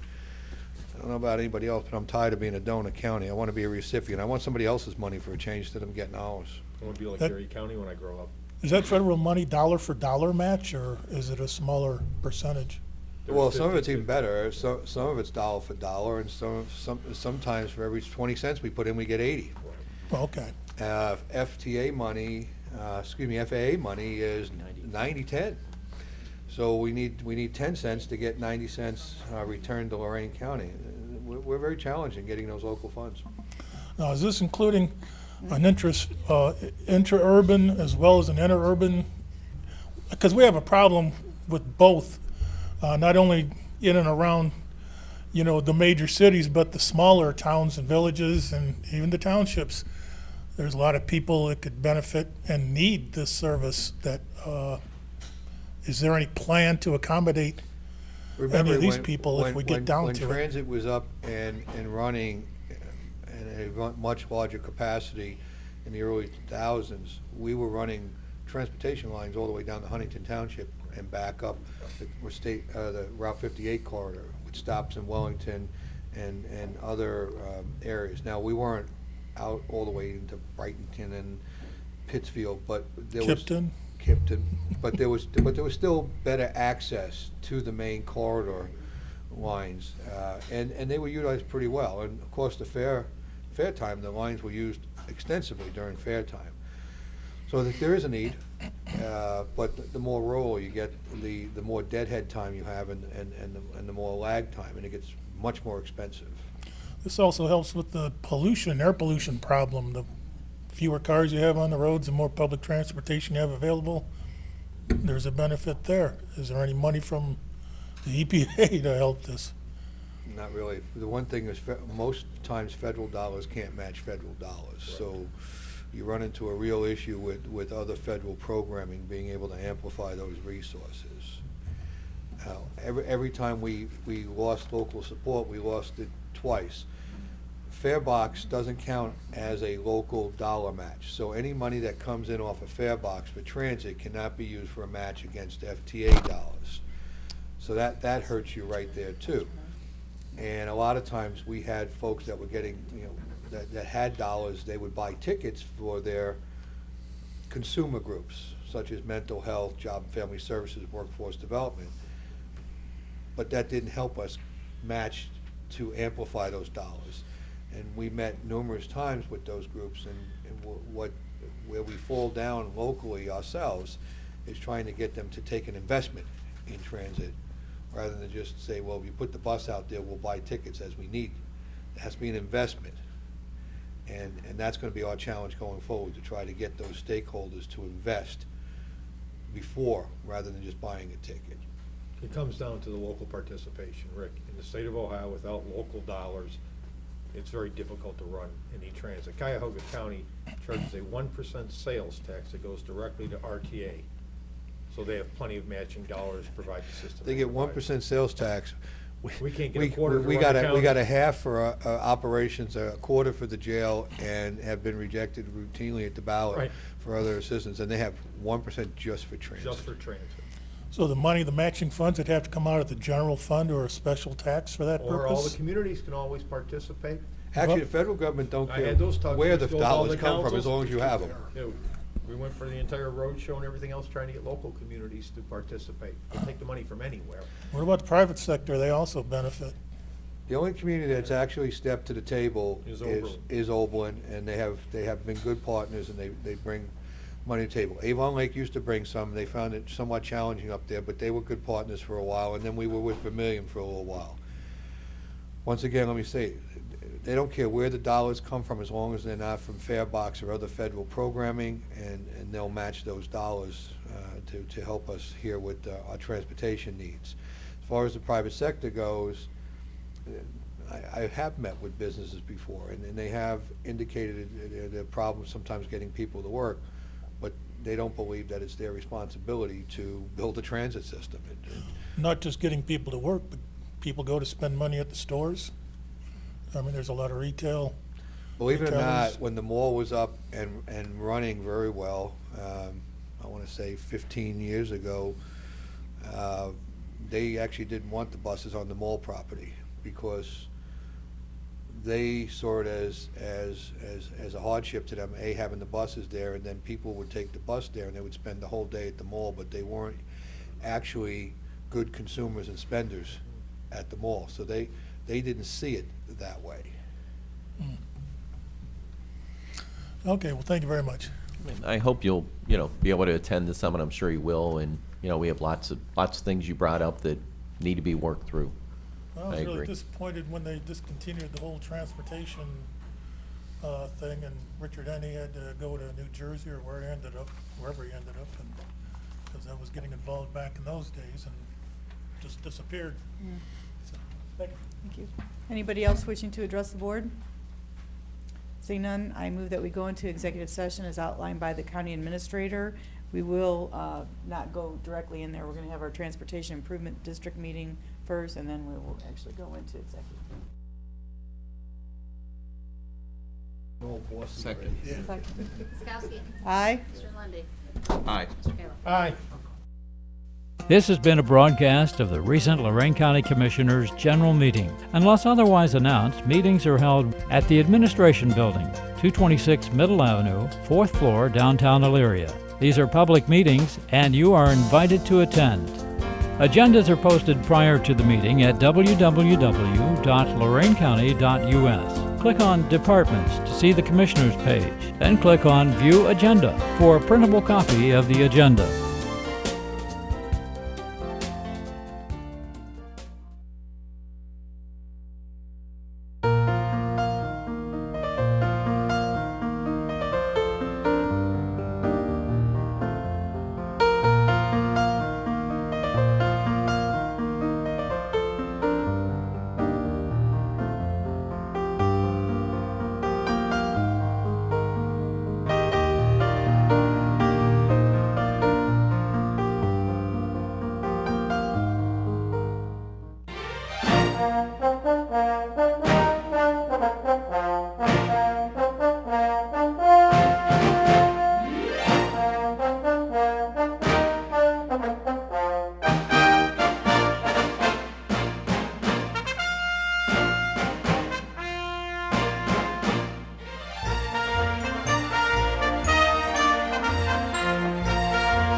How about a little trash talk about Lorain County Solid Waste Collection Center in Elyria? The Collection Center makes it easy for Lorain County residents with ID to get rid of stuff you don't want going into a landfill. Stuff like hazardous waste, acids, household bleach, oven cleaners, antifreeze, paint, herbicides. Take it to the Collection Center. It's a drive-through, so it's easy to get rid of scrap tires, even if they're on the rims. The Collection Center also takes e-scrap like computers and monitors, circuit boards, microwave ovens, smoke detectors, even household TVs up to 27 inches. No console models, fluorescent lights and ballasts, reference materials and books, fire extinguishers, all kinds of stuff. Drive through, drop off. Just don't bring curbside recyclables, explosives, medical waste, radioactive materials. For what's accepted and not accepted, visit loraincounty.us/solid waste. The Collection Center near Big Lots at 540 South Abbey Road in Elyria is a service of the Lorain County Solid Waste District, the Department of the Lorain County Commissioners. Carpooling, a great way to save on fuel, tolls, and parking. Serving 13 counties, secure and safe Ohio rideshare makes it easy to connect with carpool partners safely. You control information shared. Discuss your destinations and needs through our safe site. Carpooling reduces pollution and traffic congestion, while it lowers stress and gives riders time to read, work, sleep, socialize. 1-800-825-RIDE or register online at ohiorideshare.com. Point, click, ride. Give the Lorain County Dog Kennel a call or check their website for photos of currently available dogs. Remember, your best friend is just waiting for you.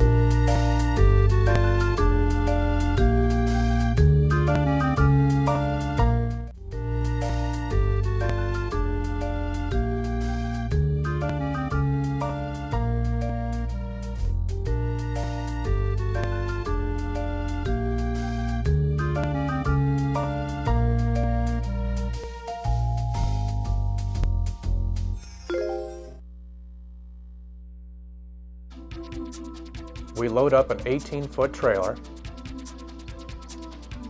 rugs, cables, audio video equipment, sound systems, all the lighting.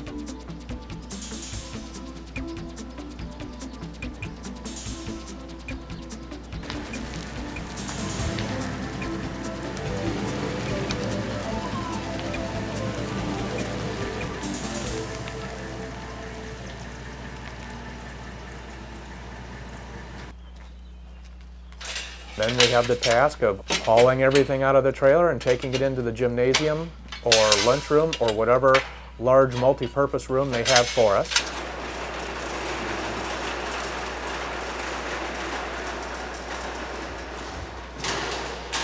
We're generally there for the whole day.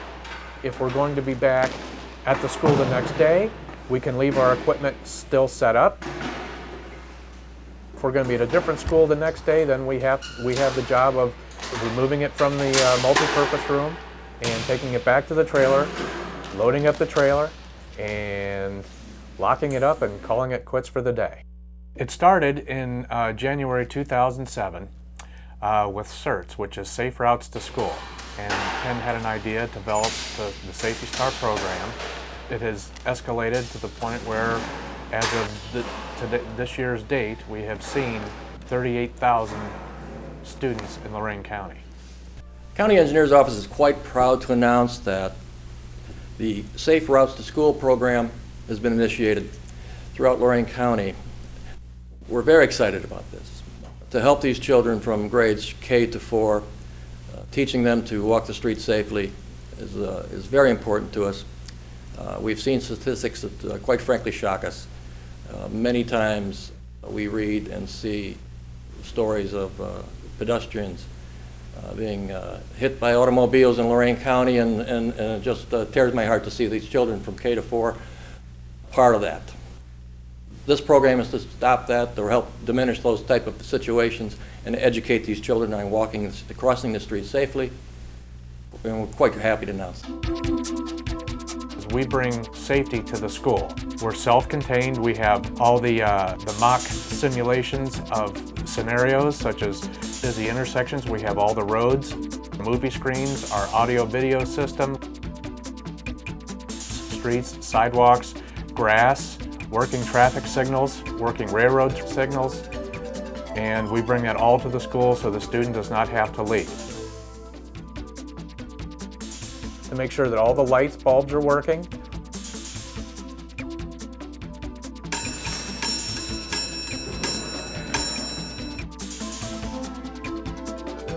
And that all the audio video equipment is up and running. We then put on the program. We put together a dynamite program with a lot of positivity. We're very animated.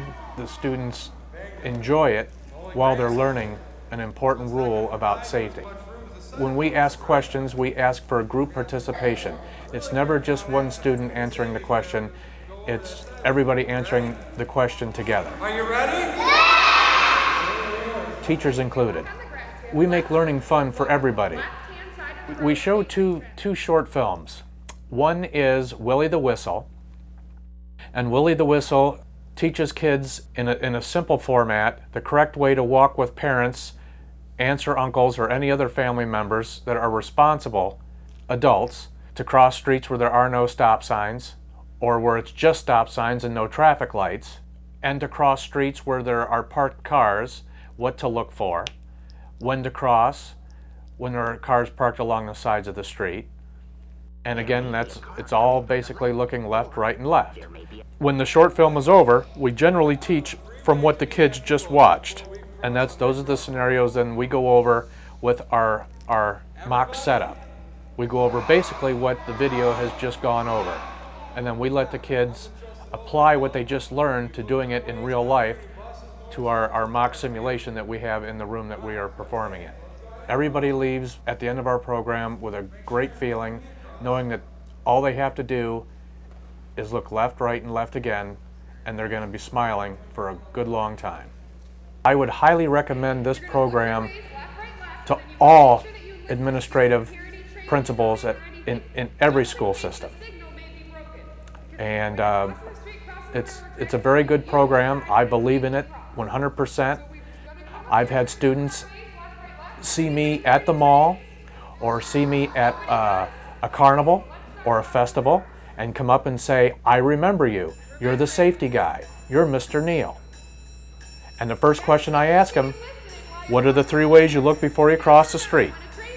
This could be the year after we saw them, and they always say left, right, and left again, and they say it with a smile.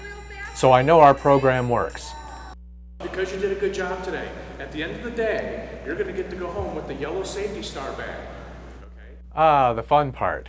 The students get to take home their surprise at the end of the day, which is the yellow safety star bag. And inside that bag are some neat things about pedestrian safety. We have the pedestrian safety flashcards. They also will get the Safety Star Certificate of Participation, which has their school name on it and the date. And we like to let the kids know that that's something that they can take home and hang on their refrigerator, they can hang on their bedroom door, or they can have their parents put it in a scrapbook for them. Their parents will receive some information such as the top 10 safety tips for adults, because even as adults we need to refresh our memories on safety. They, as students, will receive the top 10 Safety Star tips for students. They will also receive a Safety Star maze for those that are a little bit more adventurous and like a challenge. We also offer a safety coloring sheet. And there are some other things in the bag, but the things the kids like the most is the Safety Star pencil. And that's a pencil that changes colors when you touch it. And with that pencil comes the Safety Star eraser, which is a yellow eraser shaped like a star, and it says Safety Star on it. We need 40-foot by 40-foot area, electrical accessibility, and a way to turn off and on the main lights of the room for our movies that we show. The smallest class we've done is 15 students. The largest class is 60. So usually the classes range from 23 to 25 students per class. There are occasions where the school has to schedule 2 classes at a time. We're very flexible. We do have the ability to fit into smaller rooms, so we pretty much will accommodate to what they can offer. I would highly recommend this program to all principals in every school system. At the end of the day, I feel very, very good. I'm excited that I know that kids are going to practice what they've learned, and I can go home and sleep good at night knowing that those children are going to get to school safely, they're going to get home safely, they're going to be smiling, and their parents are going to be smiling because everybody is safe.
How about a little trash talk about Lorain County Solid Waste Collection Center in Elyria? The Collection Center makes it easy for Lorain County residents with ID to get rid of stuff you don't want going into a landfill. Stuff like hazardous waste, acids, household bleach, oven cleaners, antifreeze, paint, herbicides. Take it to the Collection Center. It's a drive-through, so it's easy to get rid of scrap tires, even if they're on the rims. The Collection Center also takes e-scrap like computers and monitors, circuit boards, microwave ovens, smoke detectors, even household TVs up to 27 inches. No console models, fluorescent lights and ballasts, reference materials and books, fire extinguishers, all kinds of stuff. Drive through, drop off. Just don't bring curbside recyclables, explosives, medical waste, radioactive materials. For what's accepted and not accepted, visit loraincounty.us/solid waste. The Collection Center near Big Lots at 540 South Abbey Road in Elyria is a service of the Lorain County Solid Waste District, the Department of the Lorain County Commissioners.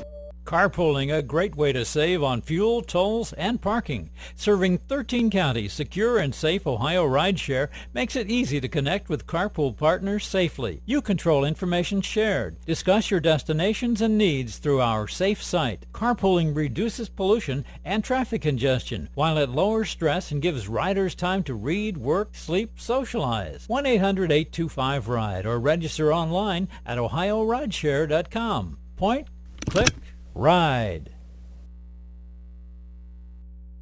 Give the Lorain County Dog Kennel a call or check their website for photos of currently available dogs. Remember, your best friend is just waiting for you.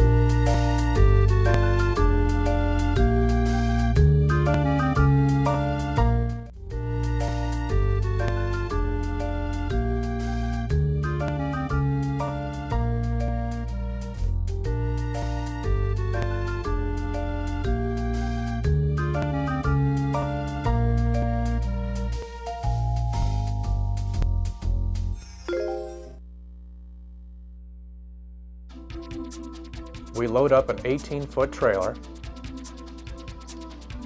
rugs, cables, audio-video equipment, sound systems, all the lighting.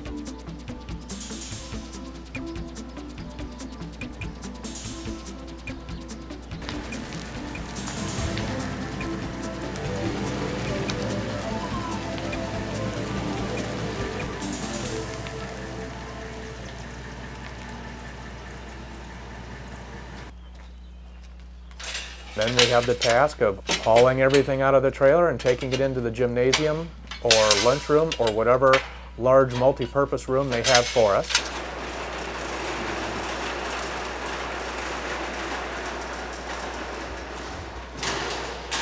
We're generally there for the whole day. If we're going to be back at the school the next day, we can leave our equipment still set up. If we're going to be at a different school the next day, then we have the job of removing it from the multi-purpose room and taking it back to the trailer, loading up the trailer, and locking it up and calling it quits for the day. It started in January 2007 with CERTS, which is Safe Routes to School. And Tim had an idea to develop the Safety Star program. It has escalated to the point where, as of this year's date, we have seen 38,000 students in Lorain County. County Engineer's Office is quite proud to announce that the Safe Routes to School program has been initiated throughout Lorain County. We're very excited about this. To help these children from grades K to 4, teaching them to walk the streets safely is very important to us. We've seen statistics that quite frankly shock us. Many times we read and see stories of pedestrians being hit by automobiles in Lorain County, and it just tears my heart to see these children from K to 4 part of that. This program is to stop that, to help diminish those type of situations, and to educate these children on crossing the street safely. And we're quite happy to announce. We bring safety to the school. We're self-contained. We have all the mock simulations of scenarios such as busy intersections. We have all the roads, movie screens, our audio-video system, streets, sidewalks, grass, working traffic signals, working railroad signals, and we bring that all to the school so the student does not have to leave. To make sure that all the lights, bulbs are working.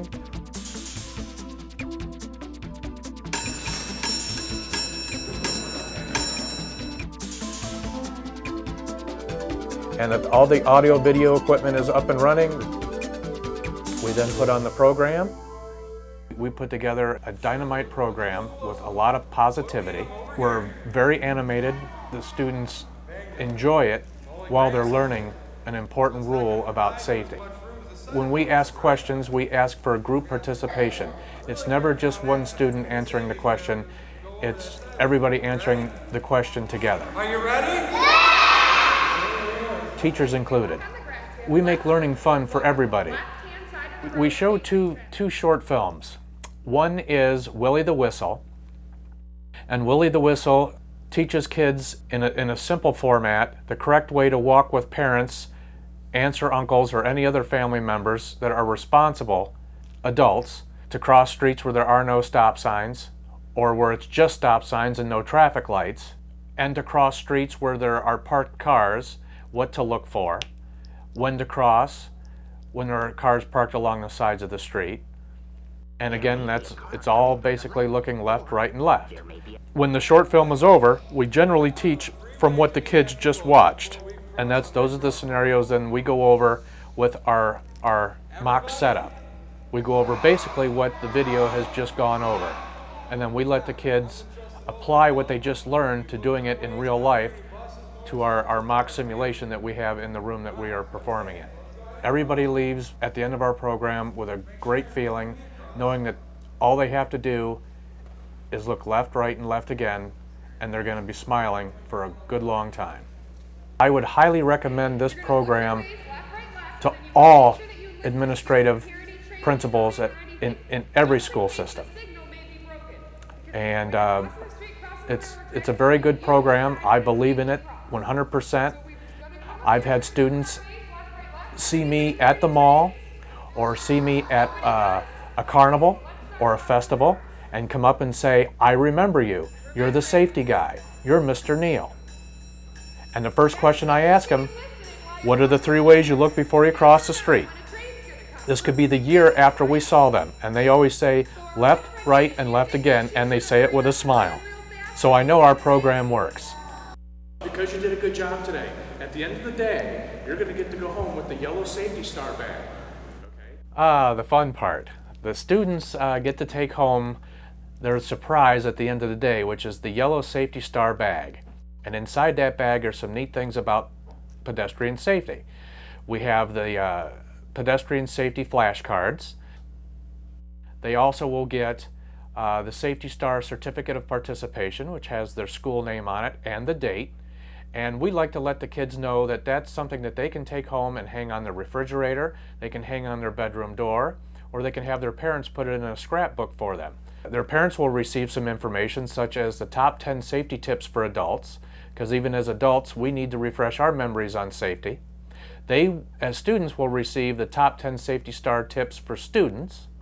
They will also receive a Safety Star maze for those that are a little bit more adventurous and like a challenge. We also offer a safety coloring sheet. And there are some other things in the bag, but the things the kids like the most is the Safety Star pencil. And that's a pencil that changes colors when you touch it. And with that pencil comes the Safety Star eraser, which is a yellow eraser shaped like a star, and it says Safety Star on it. We need 40-foot by 40-foot area, electrical accessibility, and a way to turn off and on the main lights of the room for our movies that we show. The smallest class we've done is 15 students. The largest class is 60. So usually the classes range from 23 to 25 students per class. There are occasions where the school has to schedule 2 classes at a time. We're very flexible. We do have the ability to fit into smaller rooms, so we pretty much will accommodate to what they can offer. I would highly recommend this program to all principals in every school system. At the end of the day, I feel very, very good. I'm excited that I know that kids are going to practice what they've learned, and I can go home and sleep good at night knowing that those children are going to get to school safely, they're going to get home safely, they're going to be smiling, and their parents are going to be smiling because everybody is safe.